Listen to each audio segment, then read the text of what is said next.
Puji Tuhan, malam ini kita bisa mengikuti lagi renungan tengah minggu pada akhir bulan ini. Dan untuk renungan tengah minggu pada bulan ini, subtema kita yaitu melayani untuk berbuah. Tapi sebelum itu marilah kita akan berdoa, minta Tuhan pimpin semua. Haleluya. Bapa dalam surga, kami datang padamu malam hari ini ya Tuhan. Terima kasih untuk kesempatan yang Kau berikan bagi kami Tuhan. Kami akan akan belajar dari firman-Mu. Biar kiranya Tuhan bukakan hati kami, buka pikiran kami, buka pengertian kami, sehingga kami dapat mengerti Tuhan dan firman-Mu, supaya itu boleh menambah pengertian, pengetahuan kami, dan pengenalan kami akan Tuhan. Urapi firman-Mu yang akan diberitakan, biar kiranya itu boleh menjadi rema bagi kami semua yang mendengar, dan menjadi berkat untuk menguatkan iman kami semua. Dalam nama Tuhan Yesus Kristus kami naikkan semua doa kami malam ini. Haleluya, amin. Puji Tuhan, saudara-saudara. Tadi saya katakan bahwa tema kita yaitu melayani untuk berbuah. Tuhan Yesus berkata di dalam kitab Yohanes pasalnya yang ke-15 ayatnya yang ke-16. Tuhan berkata kepada murid-muridnya, "Bukan kamu yang memilih aku, tetapi akulah yang memilih kamu. Dan kamu, supaya kamu pergi dan menghasilkan buah, dan buahmu itu tetap, supaya apa yang kamu minta kepada Bapa dalam namaku diberikannya kepadamu." Nah, saudara sekalian, Yesus berkata kepada murid-muridnya, "Bukan kamu yang memilih aku, tapi aku yang memilih kamu." Dan Tuhan bilang bahwa Tuhan memilih kita agar kita menjadi pelayan-pelayan, menjadi orang-orang yang berguna di dalam melayani Tuhan untuk menangkan jiwa-jiwa datang kepada Tuhan. Saudara-saudara, di sini kita bisa melihat, kita mendengar mengenai pelayanan. Kita umpamakan misalnya kita menanam pohon-pohon dari biji-bijian. Setelah kita sebar biji-biji itu, kita pelihara dia, kita sirami setiap hari, kita bersihkan, berikan pupuk, sehingga dengan pengharapan bahwa pohon ini akan tumbuh dan akan berbuah-buah dan menghasilkan buah-buah yang banyak. Saudara, inilah pohon yang dibicarakan tadi. Tapi di sini Tuhan tidak bicara mengenai buah-buah atau pohon-pohon secara jasmani, tetapi Tuhan bicara mengenai hal-hal yang rohani. Tuhan bilang, "Bukan kamu yang memilih aku, tapi aku yang memilih kamu." Saudara dan saya datang kepada Tuhan, kenal kepada Tuhan, bukan oleh karena kita mau mengenal Tuhan, bukan karena kita mempunyai hati untuk mencari Tuhan, tetapi semata-mata kita sudah dipilih oleh Tuhan, kita dipilih dan dipanggil oleh Tuhan. Ada tertulis di dalam kitab Efesus pasal yang ke-1 ayat yang ke-4 berkata, bahwa Allah sudah mengenal kita sebelum dunia ini dijadikan. Semua manusia sudah dikenal Tuhan, sudah diketahui oleh Allah sebelum dunia ini dijadikan. Saudara, waktu saya memikirkan ayat itu, saya begitu kagum dan rasa ajaib sekali Tuhan itu. Allah itu Allah yang maha kuasa dan dahsyat sekali. Sebelum Allah menciptakan dunia ini, Allah sudah tahu siapa saudara, siapa kita. Dan Dia sudah memilih kita untuk menjadi anak-anaknya. Dia memanggil dan memilih kita agar supaya kita mengenal kepada Tuhan, agar supaya kita selamat di dalam Dia. Dan bukan hanya itu saja, supaya kita juga berbuah-buah, saudara. Yang dibicarakan buah di sini yaitu bukan buah secara jasmani, bukan buah seperti buah tanaman, buah mangga, buah jeruk, buah durian, buah segala macam buah yang ada di dunia ini. Semua itu tidak ada buah yang kekal, tidak ada buah yang bertahan, tidak ada, semua akan punah, semua akan sirna. Tetapi yang Tuhan maksudkan yaitu buah-buah rohani.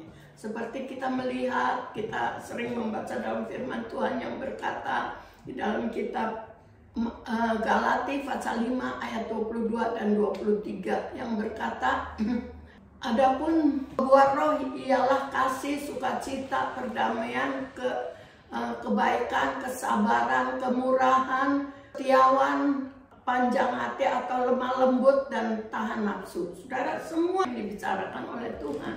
Dan saudara-saudara, Tuhan memberikan buah-buah itu di dalam kehidupan kita sebagai anak-anak Tuhan. Orang-orang Kristen dikenal dengan kebaikan. Saudara, kemanapun kita pergi, saudara, kita bisa menunjukkan kebaikan kita bagi orang yang kita kenal atau yang kita temui. Saudara, kebaikan itu adalah suatu sifat yang luhur, yang menjadi sifat Allah. Karena Allah itu baik adanya, dan Dia adalah Allah yang penuh kasih. Sebab itu Dia memberikan Yesus Kristus sebagai pemberian buat manusia di dalam dunia ini. Sebenarnya kita ini manusia semua sudah berdosa, dan upah dosa adalah maut, kata firman Tuhan. Tapi Yesus Kristus datang ke dalam dunia oleh karena diberikan oleh Bapa. Yesus diberikan kepada manusia untuk menjadi korban bagi umat manusia, agar supaya Tuhan itu berkorban untuk manusia, supaya semua orang, seberapa banyak orang yang percaya kepada Tuhan dan terima Yesus sebagai Tuhan dan Juru Selamatnya, maka orang itu akan diberikan keselamatan, diampuni dosanya. Semua kesalahannya, kejahatannya, segala perbuatannya, semua diampuni, semua dihapus. Jadi Tuhan mengganti dengan kehidupan yang kekal. Itulah kasih Allah, itulah kasih, itulah sifat Allah. Allah yaitu kasih adanya. Sebab itu kita sebagai pengikut Allah, kita sebagai pengikut Tuhan, murid-murid Tuhan, anak-anak Tuhan, kita harus mempunyai kasih. Dalam 1 Korintus pasalnya yang ke-13 ayat yang ke-13 berkata, iman, pengharapan, dan kasih. Dan di antara yang paling besar, di antara tiga ini yang paling besar ialah kasih.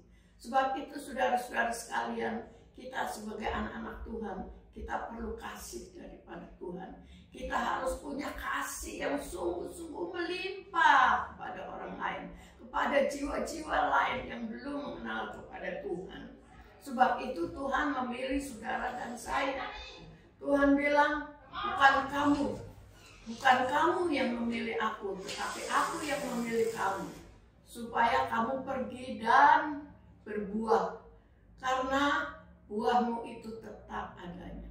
Saudara-saudara sekalian, dampak daripada kehidupan kita, dampak daripada perbuatan kita, tingkah laku kita, semua ini akan berakibat. Kalau dampaknya kita perbuat baik, pasti akibatnya juga baik. Begitulah dampak daripada kehidupan anak-anak Tuhan yang baik, yang membimbing orang-orang datang kepada Tuhan, yang menolong orang-orang yang dalam kesusahan, yang memperhatikan mereka yang di dalam kekurangan, di dalam kemiskinan, di dalam kesakitan, dalam kesusahan apa saja. Apabila kami memperhatikan mereka, membimbing mereka, dan memperkenalkan Yesus kepada mereka, sehingga mereka terbuka hatinya dan mau mengenal kepada Tuhan, itu akan mengakibatkan suatu akibat yang baik. Seolah-olah kita menabur benih, ya, dengan suatu pengharapan benih itu akan tumbuh dan berbuah. Begitulah saudara-saudara kehidupan kita secara rohani. Kita dipanggil Tuhan bukan hanya untuk setelah selamat sudah selamat, tetapi Tuhan memberikan kita tugas agar supaya hidup kita menjadi berkat bagi orang banyak, supaya hidup kita boleh menjadi contoh yang baik, hidup kita boleh menjadi berkat, bermanfaat bagi orang-orang lain, sehingga dengan demikian mereka akan tertarik datang kepada Tuhan. Saudara, Tuhan memberikan kita kekuatan dan kuasa dan janji-janji Tuhan bagi kita agar supaya kita menjadi anak Tuhan. Setelah kita tumbuh, setelah biji firman Tuhan yang ditanam di dalam hati kita sebagai anak-anak Tuhan itu tumbuh, lalu itu akan menghasilkan buah-buah. Ada buah-buah yang banyak, ada buah-buah bermacam-macam buah. Begitulah yang Tuhan mau dari dalam hidup kita, ada buah-buah yang indah, yang baik, yang dapat dirasakan, yang dapat dinikmati oleh sesama kita manusia. Dan yang paling penting supaya buah-buah itu mengakibatkan ada orang-orang yang percaya kepada Tuhan. Saudara, di dalam hal ini Tuhan memakai kita sebagai pelayan. Kalau kita seperti tadi, kita menanam pohon apa saja, kita pasti memelihara dia. Dengan kata lain atau dengan istilahnya memelihara dia. Tiap hari kita kasih air, kita kasih pupuk, kita bersihin. Itu artinya dipelihara.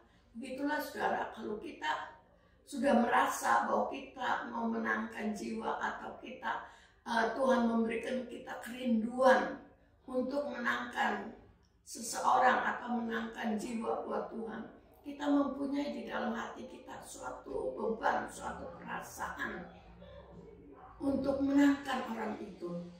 Bukan hanya dengan mudah saja. Saudara, kalau kita menangkan jiwa itu tidak mudah. Kita menarik jiwa itu tidak gampang. Ini perlu pupuk itu apa? Itu dengan doa kita doakan orang ini, mungkin dia tadinya di dalam kesusahan, atau orang ini di dalam keadaan yang dalam masalah yang dia tidak bisa mengatasi sendiri. Maka kalau Tuhan pimpin kita, datang kepadanya, datang bersaksi kepada dia. Dan selain kita bersaksi, jangan lupa kita harus berdoa. Seolah-olah pohon kita siramin setiap hari. Kita harus doakan orang itu, berikan dia nasihat, encourage kepada dia, berikan kata-kata pembangunan agar supaya orang itu boleh mempunyai pengharapan melalui firman Tuhan. Dengan doa kita, nanti Roh Kudus mengurapi kata-kata kita kepada setiap orang yang kita doakan. Maka Tuhan sendiri akan bicara kepada mereka, dan Tuhan akan menarik orang itu datang kepada Tuhan. Saudara, beberapa pengalaman yang sudah saya alami untuk menangkan jiwa buat Tuhan. Saudara, kita mesti, ya sebagai pelayan, kita harus dengan rajin melayani apa yang kita sedang tanam, apa yang sedang kita hadapi dan kita harapkan. Satu jiwa, saudara, ini besar harganya di hadapan Tuhan. Tuhan bilang apa? Satu jiwa itu lebih berharga daripada harta seluruh dunia ini. Sebab itu, kalau saya mau menangkan jiwa atau berdoa buat seseorang supaya dia datang kepada Tuhan, saya doakan sungguh-sungguh.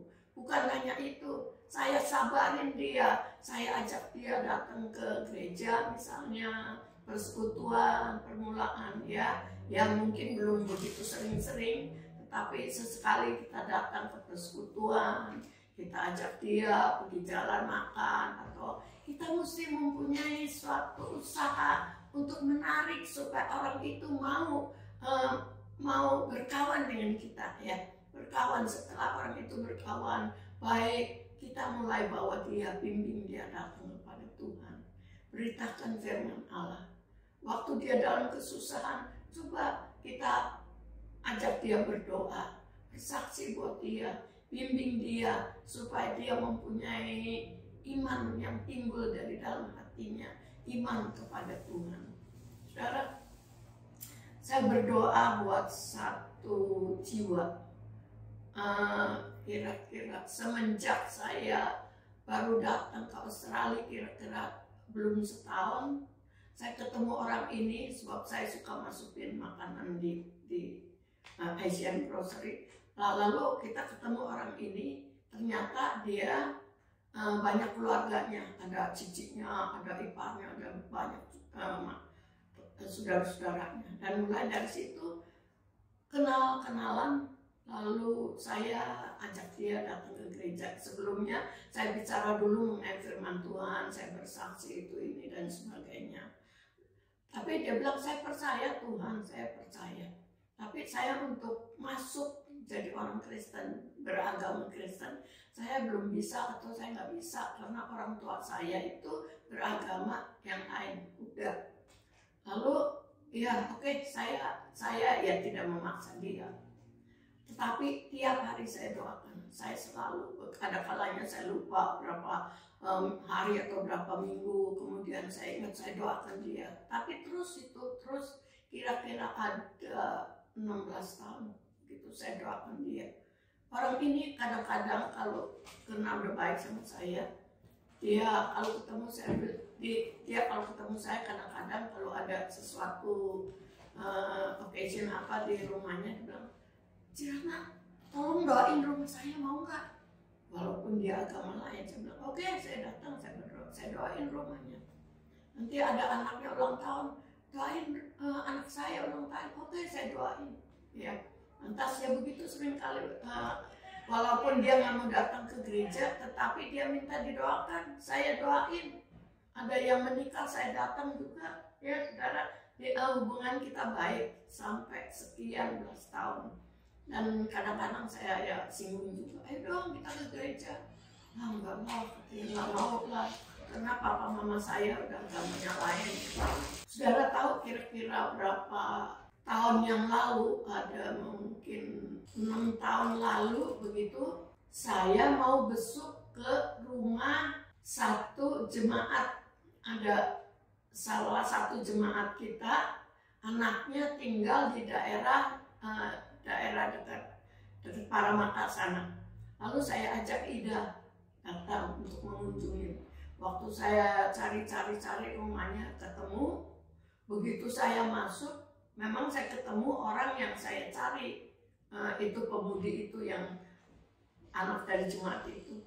Tapi saudara tahu, di rumah itu ada orang itu yang saya kenal berapa belas tahun, yang agama Buddha itu, dia ada di situ. Keadaannya ya memang dia udah sakit sekarang, lalu dia ada di situ. Nah, rupanya Tuhan pimpin kita ini datang khusus untuk orang ini, ya, yang saya selalu doain dia.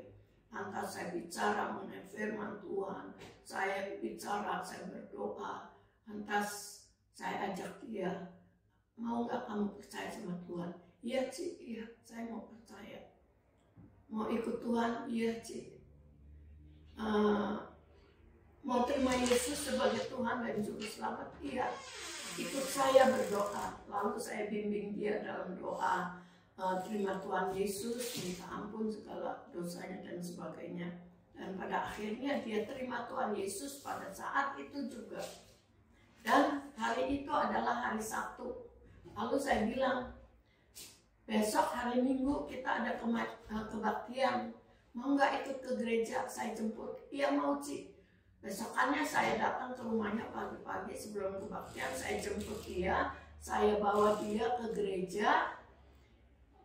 Dia ikut Tuhan mulai hari itu sampai terakhir dia meninggal dunia. Saudara lihat, membawa jiwa datang kepada Tuhan, menangkan jiwa itu tidak mudah. Enggak seperti kita ngajak orang datang ikut nonton itu ini, tidak, atau kemana, tidak, saudara.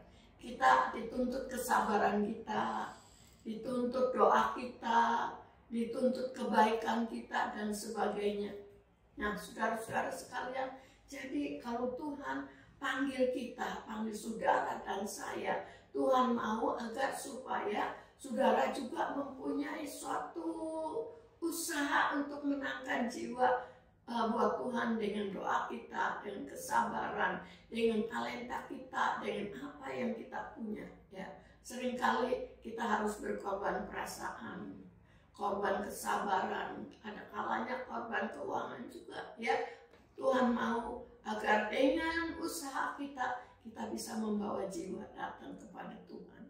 Ya, saudara-saudara sekalian, ini yang Tuhan mau. Firman Tuhan bilang di dalam kitab Daniel, orang-orang yang membimbing jiwa-jiwa mengenal kepada jalan kebenaran, artinya orang-orang yang membimbing orang datang kepada Yesus, kepada kebenaran, mereka itu seperti bintang-bintang yang bercahaya. Saudara-saudara, saudara dan saya, setiap siapa saja yang membawa orang datang kepada Tuhan, hidup kita itu seperti bintang yang bercahaya.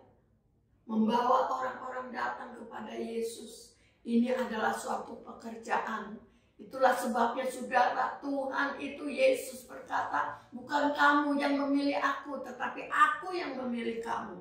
Itulah sebabnya Tuhan memilih saudara dan saya. Sebab Dia tahu Tuhan memberikan kepada kita suatu roh kekuatan dan kuasa untuk membawa, untuk menangkan jiwa datang kepada Yesus, untuk bersaksi sehingga kesaksian kita diurapi Tuhan dan membawa orang datang kepada Yesus. Itulah suatu pekerjaan yang indah, suatu pekerjaan yang baik, ya. Buah-buah kita bukan buah-buah yang akan binasa, buah-buah yang kekal adanya, ya. Tidak ada satu buah pun yang kekal yang ada di dalam dunia ini. Tetapi saudara dan saya, waktu kita membawa jiwa-jiwa itu, berapa banyak kita bawa jiwa, misalnya berapa orang atau berapa siapa saja, saya nggak ingat siapa aja, tetapi saya tahu waktu saya pulang nanti ke surga, nanti orang-orang itu sudah berdiri. Orang-orang itu akan datang menyambut kedatangan kami, saudara. Begitulah orang-orang yang dibawa kepada Tuhan. Saudara, ini adalah suatu pelayanan, suatu pekerjaan. Sebab itu Tuhan bilang, bukan kamu yang memilih aku, tapi aku yang memilih kamu supaya kamu pergi dan berbuah, karena buahmu itu kekal adanya. Buah yang kekal artinya buah-buah jiwa-jiwa yang kekal, yang kita bisa bawa masuk ke dalam surga. Nah, saudara-saudara sekalian, kita minta dari Tuhan agar Tuhan mengurapi kita, supaya Tuhan memberikan beban dalam hati kita. Jikalau kita melayani seseorang, biarlah layani dengan segala kerelaan hati, dengan hati yang penuh kesungguhan, dan kita doakan mereka, kita tolong mereka, kita coba bantu mereka. Apa yang mereka, ya maksudnya bukan selalu memberikan itu, bukan begitu. Waktu mereka dalam kesusahan, apa misalnya kita bantu doa buat mereka, bantu memberikan nasihat, menghiburkan, dan sebagainya. Membawa orang-orang itu untuk hidup lebih dekat kepada Tuhan, lebih sungguh-sungguh, sehingga mereka itu menjadi anak-anak Tuhan yang setia kepada Tuhan. Nanti orang-orang yang sudah kita bawa datang kepada Tuhan, orang ini juga akan membawa jiwa yang lain, ya. Sehingga kalau satu orang dimenangkan, satu orang ini menangkan yang lain, menangkan lagi yang lain, dan sehingga nanti banyak-banyak yang kita bisa bawa jiwa-jiwa itu datang kepada Tuhan. Bukan hanya itu saja, saudara, apa yang kita lakukan buat seseorang, kata Tuhan bilang, apa yang kamu lakukan bagi orang yang susah di dalam dunia ini, sama seperti kamu melakukan buat aku. Saudara-saudara, jadi kalau kita berbuat sesuatu, memberi sesuatu atau melayani seseorang, layanilah dengan segenap hati kita. Karena pelayanan kita akan menghasilkan buah-buah, dan buah-buah itu kekal adanya. Dan buah-buah itu kita akan melihat nanti mereka ada di dalam kerajaan surga. Puji Tuhan, inilah firman Tuhan buat malam hari ini. Biar kiranya Tuhan memberkati kita semua. Mari kita berdoa. Terima kasih Bapa dalam surga, terima kasih untuk firman-Mu. Kiranya Roh Kudus bekerja lebih lanjut dalam setiap hati yang mendengar. Kau memberkati kami semua ya Tuhan. Pemberitaan kami mungkin tidak sempurna, namun Roh Kudus menyempurnakan, sehingga itu sungguh-sungguh boleh masuk dalam hati kami, jadi berkat bagi kami semua. Terima kasih Bapa, dalam nama Tuhan Yesus Kristus kami